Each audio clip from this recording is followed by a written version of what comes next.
Expectations काफी सारी हैं।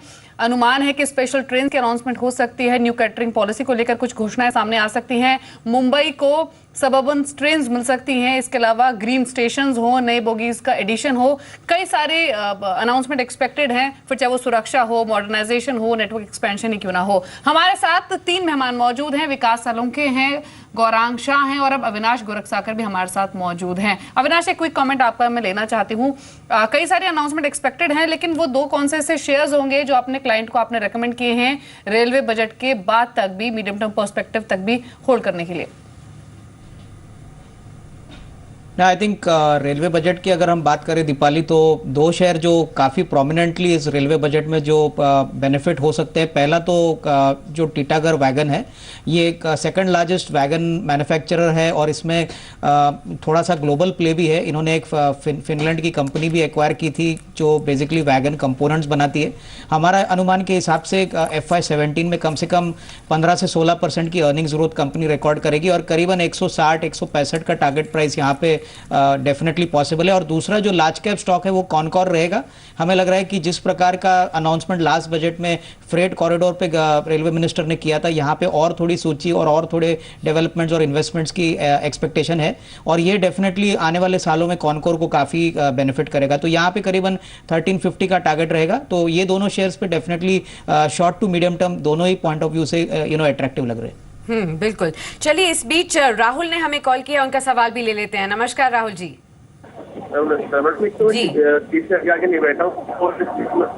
जी, आपका कॉल डिस्कनेक्ट नहीं होगा। बताइए आपके पास कौन से शेयर्स हैं?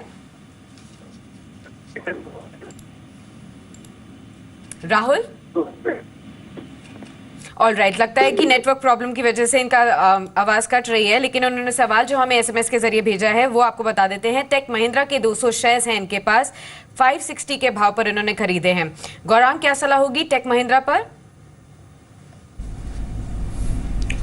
मेरे ख्याल से कुछ 1 या 2 दिन पहले ही हमने साक्षी एक रिकमेंडेशन निकाली थी और इस पर रिकमेंडेशन पहले भी थी हमारी खरीदारी की, लेकिन जिस असमंजस परिस्थिति से पूरा IT सेक्टर गुजर रहा है, जो लक्ष्य है वो नीचे की तरफ में किए और करीबन 540-550 के आसपास किए, जो कि इनके खरीदारी का स्तर है। मौजूदा स्तर 411-415 के आसपास। अगर इनके पास निवेश लायक पूंजी है तो एक बहुत ही उम्दा मौका है इनको एवरेज करने के लिए, ताकि इनकी जो खरीदारी का स्तर है वो नीचे आ जाए और एक अच्छा खासा मुनाफा इनको मिल सकता है। ये सब साल 1.5 साल के नज़रिए से मैं बात कर रहा हूँ।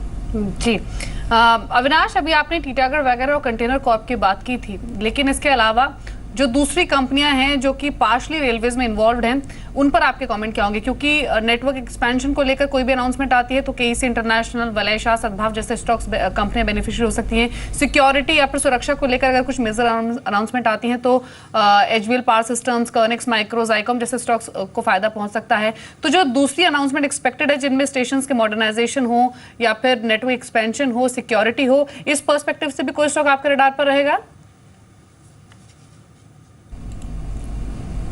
सिक्योरिटी की अगर हम बात करें या टिपिकली अगर हम नेटवर्क एक्सपेंशन की बात करें तो मैं समझता हूँ सीमेंस एक ऐसा शेयर है दीपाली जो रेलवे सेक्टर के लिए पहले भी काफ़ी बड़ा एक वेल एस्टेब्लिश्ड वेंडर है। तो सीमेंस में डेफिनेटली हमने हमारे क्लाइंटों को रेकमेंड किया है कि कोई भी गिरावट में डेफिनेटली इसको खरीदना चाहिए, क्योंकि नेटवर्क एक्सपेंशन अगर होता है जो इंफ्रास्ट्रक्चर लेके, अगर रेलवे ट्रैक को लेके होता है या टिपिकली वैगन के लिए होता है, तो क्लियरली ओवरऑल स्पेस में सीमेंस भी एक अच्छा प्लेयर रहेगा। मेरे ख्याल से जैसे आपने कहा कर्नेक्स जो सिक्योरिटी में काफ़ी स्ट्रॉन्ग प्लेयर है, तो ये भी एक छोटा मिड कैप प्लेयर का स्टॉक है जहां पे डेफिनेटली थोड़ा बहुत फायदा आएगा, लेकिन सीमेंस में डेफिनेटली क्लियरली पोजीशन ज़्यादा पॉजिटिव रहेगी क्योंकि ये बड़ा डोमिनेंट प्लेयर है। जी बिल्कुल। विकास, आप ये बताइए कि आज रेल बजट जो पेश होना है उससे पहले रेलवे स्टॉक्स पर अभी आप क्या ट्रेडिंग स्ट्रैटेजी रेकमेंड कर रहे हैं इन्वेस्टर्स को? जी, जैसे सब मेरे सब सहयोगी है उन्होंने भी टीटागढ़ वैगन के लिए सबने हामी भरी हुई कि ये स्टॉक अच्छा खासा मोमेंटम कर सकता है। अगर ये स्टॉक की अगर देखोगे तो लास्ट टाइम भी ये स्टॉक 110 के ऊपर जब भी निकला वहाँ से 156-160 के लेवल्स तक जा चुका है। तो यहाँ पे ये स्टॉक वापस एक सपोर्ट जोन के आसपास ही ट्रेड कर रहा है 125 के आसपास का, तो वहाँ पर इसको वापस बाइंग करके जा सकते हैं। अपर साइड में वापस 140 के 150 के लेवल्स अभी भी इंटैक्ट है। अगर कोई दूसरा स्टॉक है तो KEC इंटरनेशनल है, यहाँ पे 105 के आसपास आसपास एक स्ट्रॉन्ग सपोर्ट जोन पे ट्रेड कर रहा है। तो ये दो स्टॉक है कि यहाँ पे एक अच्छे खासे मोमेंटम आ सकती है। अगर यहाँ पे इनको बाइंग करें तो एक शॉर्ट टाइम में एक अच्छे खासे 10 to 20% के एक अप मूव देखा जा सकता है।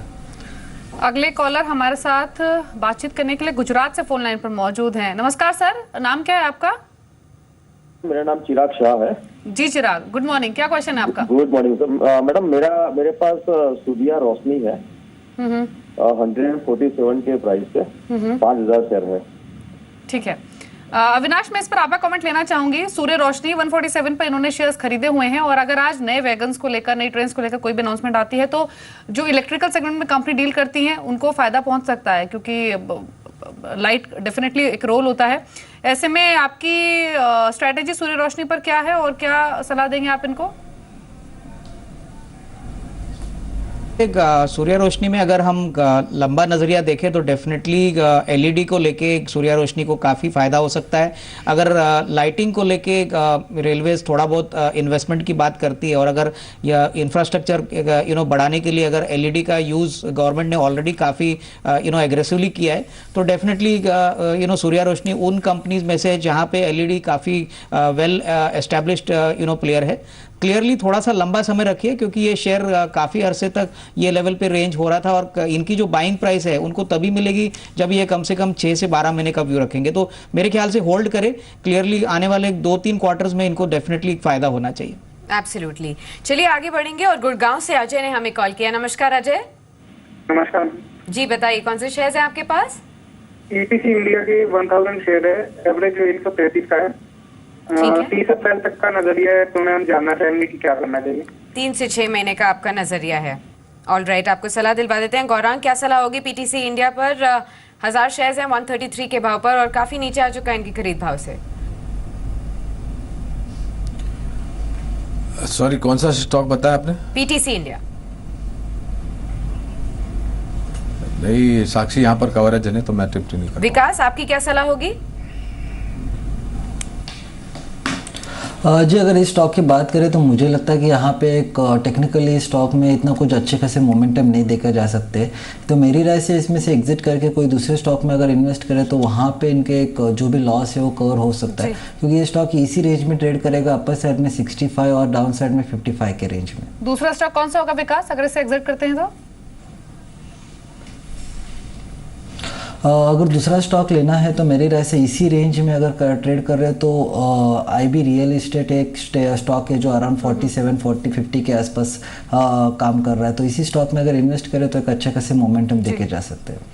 तो जी बिल्कुल। अविनाश, आपसे एक कमेंट लेना चाहेंगे। आज रेल बजट पेश होना और काफी ज्यादा कंसर्न्स है अभी इस पूरे स्पेस में रेल मंत्री के लिए। आप एक देखिए लैकलस्टर इकोनॉमी है, साथ ही आप देखिए जिस तरीके से फ्रेट मूव हो रहा है रोड्स और शिपिंग सेक्टर की ओर, ये एक बड़ा कंसर्न है उनके लिए। साथ ही ब्लोटिंग ह्यूमन रिसोर्सेज है, कैश ट्रैप्ड है रेलवेज अभी। तो किस तरीके से आज आप अनाउंसमेंट्स एक्सपेक्ट कर रहे हैं जिससे रेवेन्यूज को एक बढ़ावा दे सकते हैं? सुरेश प्रभु।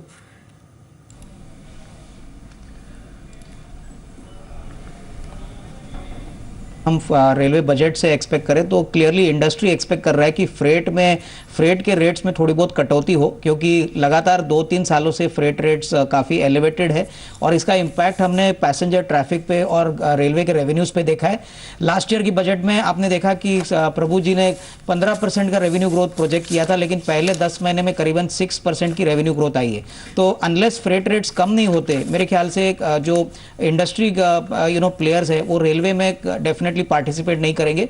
तो मेरे ख्याल से इंडस्ट्री के लिए डेफिनेटली अगर कोई रियायतें आती है to increase the overall traffic और इंडस्ट्री को एनकरेज करने के लिए कि रेलवे जैसे मास ट्रांसपोर्ट में उसको यूज किया जाए, तो मेरे ख्याल से मार्केट्स को एक अच्छा सेंटिमेंट बूस्टर मिलेगा। अगर रेगुलर टिपिकल फ्रेट हाइक आता है तो मेरे ख्याल से काफी हद तक मार्केट डिसअपॉइंट होगा, क्योंकि क्लियरली फाइनेंस रेलवे मिनिस्टर के जो फाइनेंसेस है वो इस बजट में काफी स्ट्रेन लग रहे हैं। जी